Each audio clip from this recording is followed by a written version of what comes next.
السلام عليكم ورحمة الله وبركاته. أهلا بيكم يا كل متابعينا على قناتنا كريز وحبان. يا رب تكونوا بخير. النهاردة إن شاء الله هنعمل نوع حلو قوي من الكيكات، وهو كيكة السينابون. كيكة جميلة وهشة ومحطوط عليها صوصات مدلعينها كده بيها. هنعملها بالصوصات بتاعتها دي بطريقة اقتصادية، وكمان بمكونات معظمها موجودة في كل بيت. بس خليكم معانا بقى لآخر الفيديو عشان تشوفوا عملناها ازاي. أول حاجة نبدأ بالمقادير، يلا نقول بسم الله. معانا كوبايتين ونص من الدقيق، وكوباية وربع من السكر، ومعانا 4 بيضات لو كان حجم البيضة صغير، لو كان كبير يبقى 3 كفاية. وكمان رشة فانيليا سايلة او بودر. ومعانا كوباية الا ربع من الزيت، وكوباية من اللبن، وكمان معلقتين كبار من النشا، ما تستغنيش عنهم عشان بيدي هشاشة للكيكة حلوة جدا. وكيس من الكيك شيف او البيكنج باودر. هبدأ الأول أحط بقى الفانيليا كده على البيض. زي ما قلت لحضرتك البيض بتاعي كان صغير فعشان كده جبت 4، لكن هي المقدار ده كويس قوي عليه 3 لو البيض حجمه كبير وحلو. هبدأ هشتغل انا هنا في الخلاط، لو حضرتك هتشتغلي بالمضرب الكهرباء مفيش مشكلة. هنحط بقى البيض ياخد كده ضربتين كده مع بعض، مع الفانيليا. وبعد كده هنزل بالسكر. وهسيبهم بقى لحد ما السكر يدوب ويبقى قوامه كريمي ويفتح شويه. لو انت شغاله بالمضرب الكهرباء هتعملي الخطوه دي، البيض مع السكر، وتضربيهم ضربه كويسه لحد ما يفتح لونهم كده ويبقوا كريمي. اثناء ما الخلاط بيضرب كده المكونات، قلت ايه، ابدا اجهز القالب بتاعي.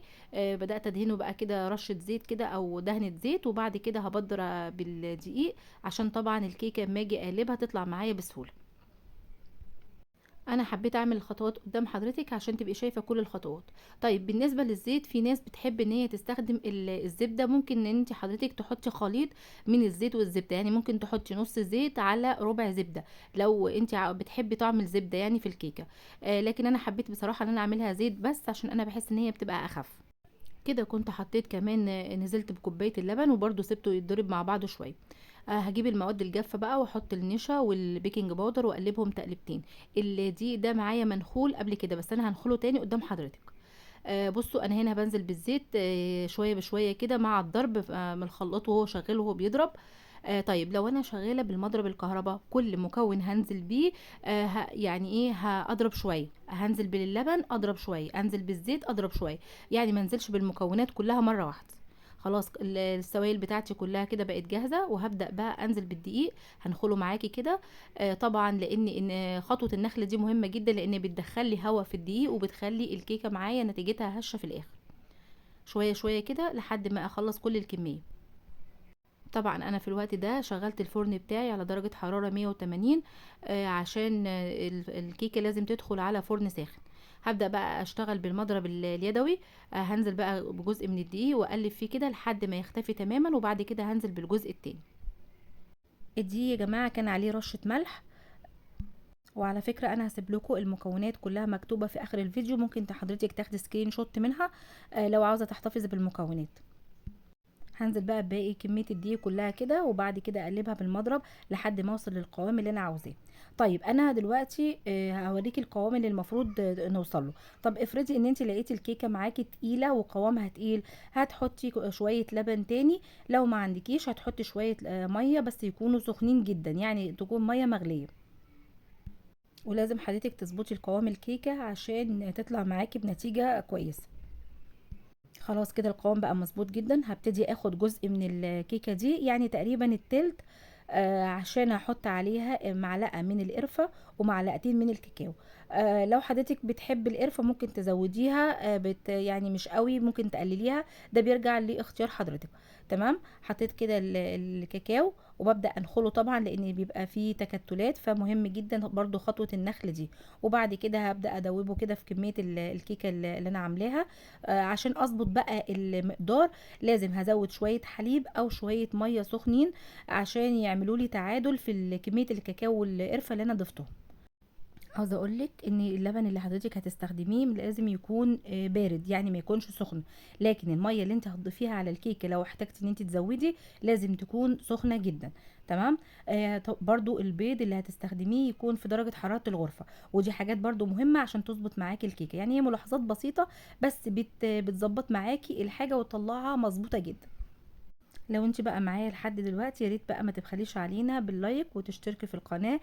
وتفعلي زر الجرس عشان يوصلك كل جديد ان شاء الله. كده انا نزلت بكميه الكيكه، جزء منها كده الابيض في الاول، وبعد كده نزلت بالجزء الكاكاو والقرفه، وبعد كده هنزل بالجزء الابيض تاني، وبعد كده الجزء البني. طبعا الجزء اللي انت بتحدديه، يعني الجزء البني اللي انت بتحدديه تعمليه كده، ده بيبقى حسب رغبتك، يعني ممكن تقللي الكميه وممكن تزوديها حسب حبك للايه للجزء اللي عاوزاه، بيبقى فيه كاكاو وقرفه. تمام. هنزل بقى بالجزء الاخير اللي هو الابيض، وهبدأ بقى كده اجيب الخلة واعمل حركات دائرية كده زي ما حضرتك شايفة. الحركة دي ليها فايدتين. اول فايدة ان هي بتخلي لي الكيكة ما تعلاش او تعمل لي قبة كده جامدة جدا. تاني حاجة ان هي بتحرك لي الخليط من جوه عشان يتدخل في بعضه فيديني شكل حلو في الاخر. كده بقى هي هتدخل الفرن زي ما قلنا، فرن ساخن على درجة حرارة 180 على الرف الاوسط. تعالوا بقى نعمل التوبينج او الصوص اللي بيودي الكيكه بتاعتنا في حته تانية خالص. معانا نص كوبايه من السكر البودر، ونص كوبايه من اللبن البودر، وربع كوبايه من الميه المغليه، واربع قطع من الجبنه المثلثات، وكمان رشه من الفانيليا بتدي طعم حلو للصوص. هنزل بقى بكل المكونات دي على الخلاط برضو. وكمان معانا قطعة من الزبدة، يعني لو حضرتك مسيحة الزبدة هيبقوا معلقتين كبار كده من الزبدة، لو هي لينة هتبقى معلقة او قطعة كده صغيرة. تمام. هنزل بقى بكل المكونات دي كده واضربهم ضربة كويسة قوي لحد ما اوصل للقوام اللي انا عاوزاه. بصوا انا بنزل اهو بالزبدة، انا كنت مسيحاها فحطيت معلقتين من الزبدة. عاوزه اقول لكم يا جماعه الصوص ده بيبقى طعمه حلو جدا وخطير، وكمان اقتصادي ما فيهوش اي حاجه، يعني تعتبر سعرها عالي جدا. لا ده تعتبر كل المكونات موجوده او معظمها موجوده في كل بيت، سواء اللبن البودرة او السكر او قطعه الزبده. يعني يعني حاجات بسيطه وهتديكي طعم حلو قوي وصوص حلو قوي للكيكه.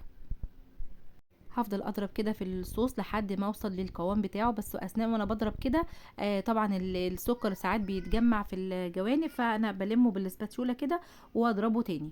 بصوا انا وصلت للقوام اللي انا عاوزاه. طب لو القوام بتاعي طلع معاكي تقيل ممكن تخففيه بشويه ميه مغليه برضو. هنا الكيكه كانت طلعت معايا خدت تقريبا 30 ل 35 دقيقه، وده برضو بيتوقف على الفرن بتاعك حامي او بارد. ودايما بقول المعلومه دي لان الافران برضو بتختلف من حد لحد. بصوا انا كده بدأت بقى احط عليها الصوص. طبعا سبتها لحد ما هديت شوية، ما ينفعش احط الصوص وهي سخنة، يعني بتبقى دافية. والصوص كمان اسيبه يريح شوية عشان يتقل معايا. لكن اول ما بعمله بيبقى خفيف، لكن كل ما بيقعد بيتقل كده ويتماسك شوية. وممكن لو انا مستعجلة عليه ممكن ادخله على رف التلاجة يتقل شوية معايا وابدأ استعمله. زي ما حضرتك شايفة كده بحاول اشرب الايه الكيكة بالصوص كده كلها. ده كده بقى الصوص الاولاني. اما بقى لو انا عاوزه ازود الصوصات ممكن عندك بقى صوص كراميل هتحطي، صوص شوكولاته هتحطي. انا هنا استعملت نوتيلا، سيحتها بس على حمام ميه وحطيت عليها بس شويه زيت، وبدات ايه اصبها كده او اعمل بيها خطوط زي ما حضرتك شايفه. واحنا قلنا ان احنا هنعملها بطريقه اقتصاديه، عشان كده ما حبيتش ان انا اضيف عليها صوصات كتير، اكتفيت بس بالنوتيلا.